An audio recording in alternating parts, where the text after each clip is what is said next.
Pierre Gattaz est avec nous, président du MEDEF. Bonjour. Bonjour. Merci d'être là, d'être venu répondre à mes questions. La première est toute simple. Vous savez que c'est l'emploi plus que moi encore. D'ailleurs, vous avez toujours votre PIN, 5 millions d'emplois. Hein.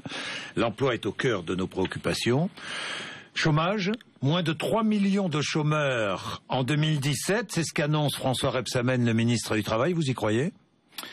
J'y crois à partir du moment où on améliore l'attractivité du territoire France. C'est fondamental. L'emploi, c'est une conséquence. Et aujourd'hui, vous y croyez ? Vous êtes d'accord avec François Rebsamen ou pas ? Écoutez, j'espère que ça pourra fonctionner à partir du moment où le pacte de responsabilité fonctionne. Le pacte, j'y crois.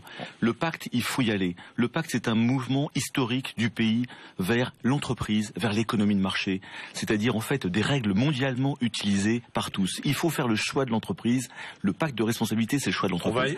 On va y revenir. Après, il faut arriver sur la compétitivité. Donc, mais est-ce que vous y croyez ? Mais j'y crois au pacte. Mais il faut être plusieurs à croire. Mais vous croyez qu'on est capable, mais, je vais vous dire, il faut de faire moins de 3 millions de chômeurs. Je pense qu'on peut créer 1 million d'emplois à 5 ans, à la condition qu'on enlève les verrous qui bloquent et à la condition que les patrons n'aient plus peur d'embaucher en France. Ça veut dire quoi, 1 million d'emplois ? Ça veut dire 1 million de chômeurs de moins ? Mais ça veut dire... C'est pas tout à fait pareil. Mais ça veut dire 1 million de chômeurs de moins, parce que c'est de l'emploi net. Ça veut dire de passer... 1 million de chômeurs en moins en 5 ans. Monsieur Bourdin, ça veut dire de passer de 11% à 9%. Je rappelle que les Anglais ont fait 1,5 million créations d'emplois en moins de 3 ans. Je rappelle que les mêmes Anglais ont un objectif, c'est pas un engagement, c'est un objectif collectif, national, presque gaulien, de dire nous sommes capables de créer 1 million de plus. C'est les Anglais qui disent nous voulons créer 1 million d'emplois de plus. Le seul problème, c'est qu'il faut réinstaller la confiance au sein des chefs d'entreprise qui ont peur encore d'embaucher d'un côté, et il faut mettre en place le pacte de responsabilité par des trajectoires de baisse de fiscalité et de coût du travail que nous n'avons pas encore, seulement en discours. Est-ce que vous croyez au retournement de l'activité économique ? Retournement de l'économie, vous y croyez ? Mais j'y crois, encore une fois, s'il y a des signes concrets autour du pacte de responsabilité. Nous vivons des semaines et des mois très importants pour les chefs d'entreprise. Vous savez, les chefs d'entreprise, ce sont des héros. Je le dis toujours, qu'ils soient tout petits, des commerçants, des artisans, des professions libérales. Ce sont des gens qui ne demandent qu'à créer de l'emploi et qu'à se développer. Et aujourd'hui, si vous voulez, en France, et depuis plusieurs années, parfois des décennies, on a l'impression d'être déconsidéré. On a l'impression d'être maltraité en France. Redonnons espoir à ces gens-là. Libérons les énergies. Moi, je dis que chacun de ces 3,3 millions chefs d'entreprise, s'ils créent un seul emploi, vous vous rendez compte ce que ferait ? Mais malheureusement, il faut mettre la confiance qui va bien. Il faut dire aux chefs d'entreprise, vous êtes des héros et c'est vous qui allez sortir le pays. Le pacte de responsabilité, justement, puisque tout est, selon vous, tout dépend de ce pacte de responsabilité, de la mise en place, de... Où est-ce qu'on en est ? Le pacte de responsabilité, il faut le transformer de mots en actes concrets. On ne sait plus où on en est. Mais si, je vais vous dire où est-ce qu'on en est. Nous attendons concrètement les ordonnances qui permettent, sur les mesures de simplification qui ont été annoncées, qui vont dans la bonne direction, il faut transcrire ces mesures de simplification dans la loi. Ça, c'est le premier point. Deuxième point, on nous a annoncé 10 milliards de baisse du coût du travail d'un côté, 6 milliards ou 7 milliards de baisse de la fiscalité. C'est loin d'être suffisant, mais je dirais que ça nous permet d'avancer quand même. Il faut transcrire ça dans la loi de telle façon à ce que nos chefs d'entreprise puissent voir ça dans leur compte, car vous avez bien compris que non seulement il y a un problème de confiance, mais que les entreprises françaises sont asphyxiées par une fiscalité terrible, mais qui a augmenté depuis des années, ça ne date pas depuis 2 ans. Donc désasphyxions les entreprises, ce qui leur permettra de réinvestir, d'embaucher. Donc nous attendons concrètement du gouvernement qu'il passe aux actes, et ça, nous attendons le PLFR annoncé par Manuel Valls en juin. Il faut mettre du concret dans ce pacte. C'est ça qui est le plus important. Mais les négociations, puisqu'on parle de concret, les négociations avec les branches professionnelles sur les contreparties ne débutent pas. Mais si, elle débute. Comment elle débute? Mais elle débute parfaitement, puisque nous avons... Aucune fédération professionnelle n'a ouvert ces négociations sur les contreparties. Le 15 avril, nous avons convoqué nos 80 fédérations du patronat, du MEDEF. Nous avons convoqué, nous leur avons dit, nous avons besoin de 3 choses que vous devez faire avec les partenaires sociaux dans vos branches. 1, définissez des objectifs. Alors, de qualité, de quantité... Mais avec les branches, vous n'avez pas commencé à négocier? Bien sûr que si, elles ont toutes commencé à négocier. Alors certaines, elles sont pas structurées, on va les aider. On les revoit le 15 mai, on les revoit le 15 juin. Il y a 2-3 réunions qui sont prévues de telle façon à pouvoir dire qu'est-ce que vous allez pouvoir faire dans votre branche. Alors, Donc on ne saura pas avant le 15 juin ce que chaque branche professionnelle peut faire en matière d'emploi. Mais non, pourquoi? Parce que d'abord ce seront des objectifs et deuxièmement toutes les branches ne pourront pas s'engager parce que certaines ne sont pas structurées. Donc nous allons les aider. Après, il faut sortir de ce flou sur le pacte de responsabilité. Moi j'ai beaucoup de mal aujourd'hui, sans que ce pacte soit concrètement dans la loi, dans les textes et dans les chiffres, à motiver tout le monde. Donc il est clair, si vous voulez que nous jouons le jeu, le MEDEF se mobilise pour l'emploi, se mobilise pour la France. Ça c'est très important. Une grande campagne de communication. Ah, mais magnifique, vous avez vu. Oui, j'ai vu ça autour des métiers qui ont du mal à recruter. Mais ça c'est fondamental, Monsieur Bourdin, c'est fondamental. C'est que nous avons 400 000 emplois demandés non pourvus par an. C'est scandaleux. Et ce sont des métiers fantastiques. Vous avez des décolleteurs, des chaudronniers, des webmasters, des ingénieurs de production. Vous avez des poissonniers, des bouchers. Tous les métiers de bouche sont demandés et sont pas pourvus. Donc nous avons lancé une campagne hier soir qui passera tous les soirs à 20h30 qui s'appelle Beau Travail. Voilà, Beau Travail. Et pendant une minute, on mettra à l'honneur des salariés épanouis, heureux de leur métier. Très bien. On mettra à l'honneur des métiers. Les métiers, c'est la dignité humaine, c'est l'épanouissement humain. C'est ça qu'il faut dire. Et nous nous battons. Et le MEDEF, et c'est pour ça que mon PIN c'est important, c'est que nous nous battons pour l'emploi. Ça coûte 4 millions d'euros, je crois. Absolument, ce sont des fonds de la formation. Oui, fonds de la formation, Et pourquoi nous prenons ça? Parce que derrière ces métiers... Ça ne coûte rien, quoi. Mais attendez, ça nous coûte. Et ça nous coûte parce que... Mais il faut absolument que ces métiers, d'abord, on dise aux Français... Les entreprises cotisent pour le financement de la formation professionnelle chaque année, donc vous allez tirer un peu de cet argent pour payer cette... Mais pourquoi? Parce que Beau Travail, ce sont de l'alternance et de l'apprentissage. Il faut remettre à l'honneur ces filières professionnelles qui sont mal vues, mal considérées en France. Ce sont des filières d'excellence et vous savez qu'en Allemagne et en Suisse, il y a que 20 ou 30% de bacheliers. Les autres, en Suisse notamment, vous avez 80% de gens qui sont issus des formations professionnelles de métiers. Eh bien, l'éducation nationale, et ça nous sommes tous responsables, nous voulons à tout prix des bacheliers. Et alors qu'à partir de 15, 16, 17 ans, il faudrait réorienter nos gamins vers des métiers qui sont demandés. Et ce sont des métiers formidables qui permettent de progresser et qui permettent d'avoir des gens heureux. Vous lancez cette campagne. Je sais que vous récupérez 13 millions d'euros de la formation professionnelle chaque année au MEDEF. Vous consacrez 4 millions à cette campagne. Vous avez déjà consacré de l'argent à d'autres campagnes, misées sur l'avenir, qu'est-ce qu'on attend.com, qui ont complètement disparu de la circulation. Mais tant mieux. Oui, on a un million d'emplois, on se mobilise pour l'emploi. Mais tant mieux. On va accompagner le pacte de responsabilité. On fait des tas de choses, Monsieur Bourdin. On va sortir France 2020 à jouer en Josas à fin août, qui est de regarder une vision d'une France conquérante. Il y a un peu d'opacité d'ailleurs autour de cet argent de la formation professionnelle. Il n'y a aucune opacité. Non, pas du tout. Il n'y a pas d'opacité. Par contre, qu'on gère encore mieux. Syndicat de salariés et d'employeurs récupère combien? 100 millions d'euros à peu près. Non, je connais pas les chiffres précisément, mais par contre, 100 millions d'euros. Non, vous avez 32. Nous avons fait une négociation avec les partenaires sociaux justement pour optimiser le système de formation professionnelle. Et en effet, nous sommes tout à fait dans la logique de se dire. Mais il faut continuer la transparence. Il faut continuer de travailler sur l'optimisation des fonds de la formation. Vous défendez la modération salariale. Oui. C'est-à-dire, alors je vous poser une question extrêmement directe. Est-ce que vous pensez que les salariés français ont été trop augmentés ces dernières années? Alors, quel est le problème? C'est la modération salariale que je préconise, c'est sur le fixe. Parce que les salaires fixes, si vous voulez, ont en effet augmenté depuis 15 ans. Un peu trop augmenté par rapport à l'inflation et surtout par rapport à la compétitivité de la France. Les Français ont été trop bien payés, excusez-moi. Bien compris. Attention, faisons attention à ce qu'on dit parce que c'est très sensible. Faites attention à ce que vous dites. Mais absolument, c'est pour ça que si vous me laissez parler, je vais pouvoir vous laisser parler, allez-y. Je vais pouvoir préciser ma pensée. Les salaires fixes augmentent les points morts et donc les coûts fixes des entreprises. Et lorsque vous augmentez trop les salaires fixes et non pas les variables, parce que face à ces salaires fixes dont j'appelle à une modération raisonnable, que je dis 1 ou 2% sur 2-3 ans, de telle façon à ce que l'entreprise France qui est en crise aujourd'hui retrouve de l'oxygène. Mais par contre, je vous arrête. Juste une parenthèse. Il faut faire du variable, Monsieur Bourdin. Du variable, ça j'ai compris. Faire du variable de telle façon, alors lorsqu'on a créé de la richesse, lorsque l'entreprise France aura recréé la richesse ou une entreprise normale, elle puisse la redistribuer sous forme de forfait, d'intéressement, de participation, de bonus, de tout ce que vous voulez. Parce qu'une fois qu'on a créé la richesse, il faut pouvoir la distribuer. C'est ça tout et ce que je dis, c'est que l'écart... 2% d'augmentation salariale sur 3 ans? Mais ça veut dire que ça dépend des sociétés. C'est ce que vous proposez. Ça dépend bien sûr des entreprises. Il y a des entreprises qui marchent bien voire très bien, et là elles peuvent, parce qu'elles ont fait de la modération salariale pendant 20 ans par exemple, ou pendant 10 ans, ce qui est le cas de Radial. Mais après, si vous voulez, l'entreprise France aujourd'hui en moyenne, j'appelle les partenaires sociaux à ne pas pousser à la roue dans cette période qui est difficile, et où il faudrait pas qu'on mange tout le CICE et tous les gains par des augmentations de salaire, puisqu'on se retrouverait dans une situation où la compétitivité de la France ne serait pas améliorée. Et j'appelle surtout le gouvernement à faire que la fiscalité sur nos salariés, sur les parties prenantes de l'entreprise, s'améliore. Car qu'est-ce qui s'est passé depuis quelques années? Eh bien, le faire social, la fiscalité sur l'intéressement et la participation a augmenté. La fiscalité sur les complémentaires santé ont augmenté. La suppression de l'exonération des heures sup c'est terminé. Donc, qu'est-ce qui s'est passé? On a réduit le pouvoir d'achat des salariés. Oui, c'est une bêtise. Mais pourquoi c'est une bêtise? Parce qu'on a supprimé du pouvoir d'achat de nos salariés.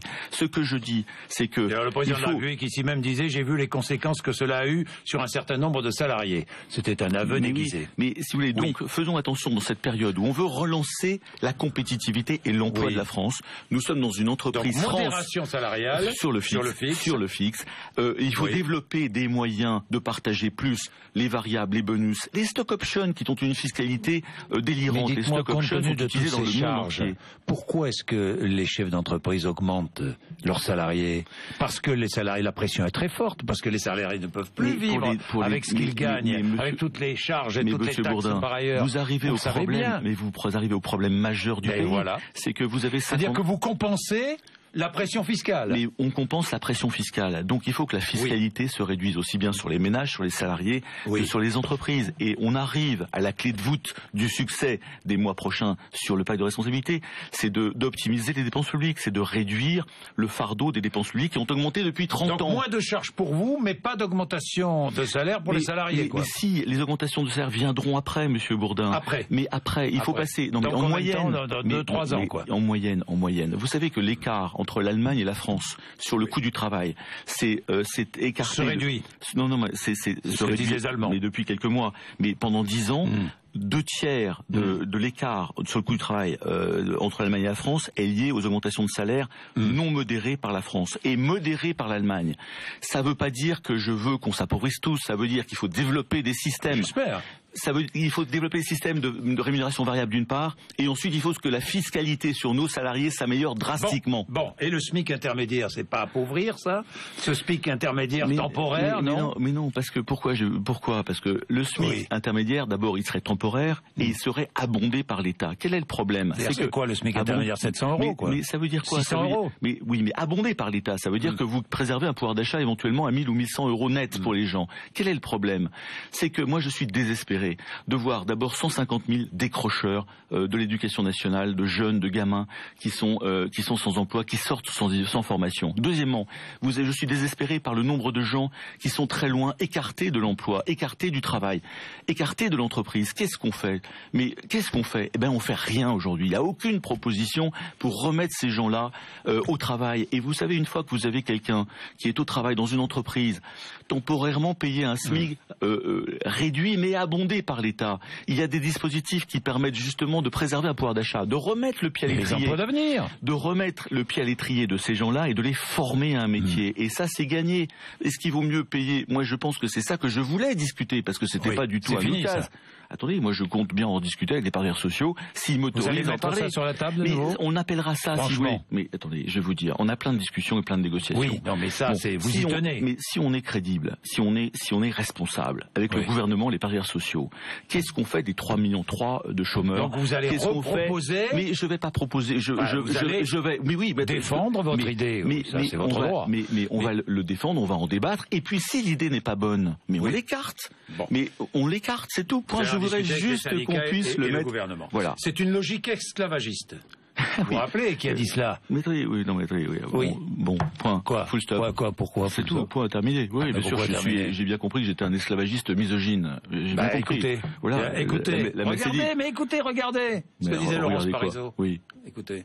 Mon successeur me demande de ne plus m'exprimer et surtout de ne plus faire état du fait que j'ai été présidente du MEDEF. C'est comme si il souhaitait que de Gattaz à Gattaz, il ne se soit jamais rien passé. Que tous ceux et celles qui ont envie de lire la lettre la lisent, parce que c'est aussi, franchement, un superbe exemple de misogynie.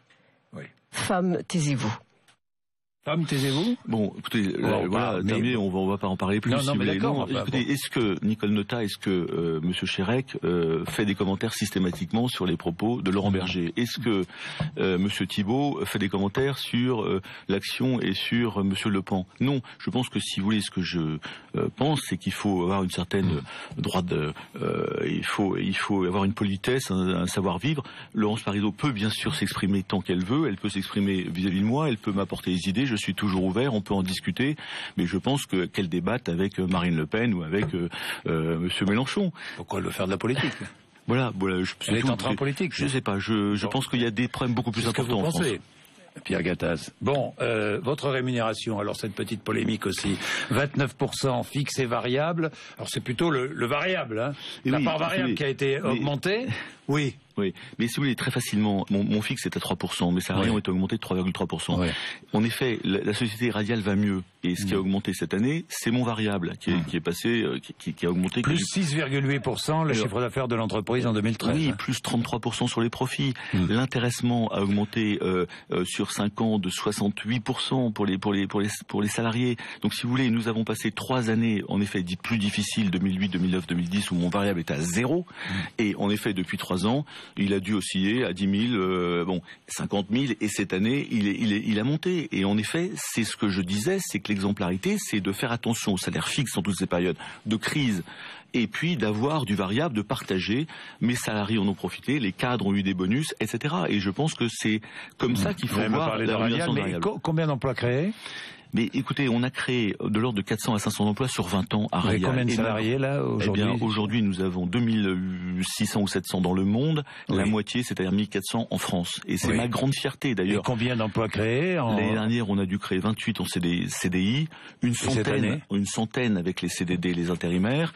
Et nous préservons, non seulement nous avons gardé 4 sites industriels en France depuis 20 ans, mais on en a récupéré une 5e. Donc si vous voulez, moi j'ai une fierté immense et vis-à-vis de mes salariés aussi que je félicite pour tout ce travail. Si vous voulez, c'est du boulot quotidien, c'est du combat pour garder des usines, pour se développer, pour faire de l'excellence, pour faire de l'innovation. Et je crois que c'est ça, si vous voulez, l'entreprise que je voudrais incarner. Et en tant que président du MEDEF, c'est ce modèle-là, si vous voulez, qui est un modèle d'exportation, puisque nous exportons à 85%, et nous avançons avec l'excellence française. Combien allez-vous toucher du CICE ? Eh bien, je crois que ce sera entre 800 et 900 000 euros, mais l'année dernière, nous avons investi 5% de notre chiffre de 230 millions en équipement. Et ça a augmenté de 3 à 4 millions l'investissement. La R&D est passée de 8 à 8%, c'est-à-dire que nous avons encore augmenté de 1 million la R&D. Donc si vous voulez, nous dépensons par an 7 à 8% de notre chiffre d'affaires en recherche et développement, principalement et majoritairement en France, et nous investissons en équipement, en usine, 5% tous les ans de notre chiffre d'affaires. Voilà ce que vous fabriquez. Et je fabrique des connecteurs qui sont des composants électroniques. Nous sommes le dernier fabricant français, je dirais un des derniers. C'est tout en composite, c'est-à-dire un plastique. C'est conçu, développé dans mes usines françaises, j'en ai 5, et c'est vendu à Embraer, à Bombardier. Alors c'est fabriqué par une usine mexicaine. Pourquoi? Parce que nous sommes en zone dollar pour vendre à Boeing, c'est plus simple. Parce que, en effet, c'est du low cost au Mexique. Ça me permet, en effet, de pouvoir dégager des marges, d'avoir des prix de revient bas. Vous ne pourriez pas fabriquer en France? Et de réinvestir. Si, on fabrique en France, mais on fabrique l'excellence française. Tels objets, non? Mais si vous voulez, non, pas tout, on peut pas. Parce que la mondialisation, si vous voulez, est vertueuse, et celle que j'ai développée, et que beaucoup d'entreprises françaises qui réussissent, et que je salue aussi, parce que je suis pas exemplaire, il y en a plein qui font ça, celles qui survivent, eh bien, c'est de développer la R&D, l'excellence opérationnelle, les processus, les technologies clés en France, grâce aux parts de marché qu'on a pris chez Boeing, chez Embraer, ce qui permet d'avoir une boucle vertueuse d'augmentation de chiffre d'affaires et de réinvestir en France. Dans vos discussions, j'ai une dernière question. Dans vos discussions avec les syndicats, vous allez parler de l'ouverture des commerces le dimanche et après 21h ou pas? J'espère bien, si vous voulez. C'est le projet 1 million d'emplois. Ce projet-là, si vous voulez, c'est un projet qui va nous permettre de dire où sont les poches de création d'emplois. 30 000, 40 000, 50 000. Et ce que j'espère bien, c'est d'avoir, si vous voulez, avec les syndicats, les partenaires sociaux, le gouvernement, une réflexion qui consiste à dire est-ce que nous voulons créer de l'emploi en France, oui ou non? Et typiquement, vous avez parfaitement raison. Nous avons estimé qu'il y aurait 30 à 40 000 emplois à créer sur toute la France si nous ouvrions sur volontariat, le dimanche, dans certains endroits, et éventuellement après 21h. Aujourd'hui, si vous voulez, vous avez une sorte de dogme ou d'idéologie qui nous interdit de faire ça. Moi, je dis, écoutez, réfléchissons, regardons quels sont les inconvénients, qu'est-ce qu'on peut faire calmement pour créer de l'emploi. Merci Pierre Gattaz d'être venu nous voir ce matin à 8h56.